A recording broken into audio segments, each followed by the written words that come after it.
നീ അങ്ങനെ പറയുന്നു. എന്നാൽ അതിന്റെ കാരണം അവളാണ് ഇതിന് കാരണം.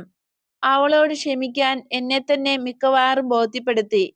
എന്നാൽ അവൾ കാരണക്കാരിയായിട്ട് നീ ഇവിടുന്ന് പോകാൻ ഇടയായാൽ ഞാനിതാ വാക്ക് പറയുന്നു, ഞാൻ അവളെ വെറുക്കും. അപ്പോൾ ഞാൻ നിനക്ക് പൂർണ്ണമായി നഷ്ടപ്പെടും. ആ ആശയം ഉടനടി ഉപേക്ഷിക്കുക. അല്ലെങ്കിൽ ഇപ്പോൾ തന്നെ ഞാൻ നിനക്ക് നഷ്ടപ്പെടും. ഇതാ മാർത്ത വന്നിരിക്കുന്നു. എന്റെ പ്രശാന്തമായ ഹോട്ടൽക്കാരി, നിനക്ക് സമാധാനം. ഓ കർത്താവേ! മാർത്ത മുട്ടിന്മേൽ നിന്ന് കരയുന്നു.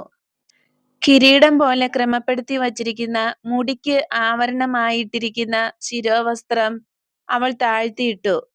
അവളുടെ കണ്ണുനീർ മറ്റുള്ളവർ കാണാതിരിക്കാൻ. എന്നാൽ ഈശോയിൽ നിന്ന് മറയ്ക്കാൻ അവൾ ആഗ്രഹിക്കുന്നില്ല.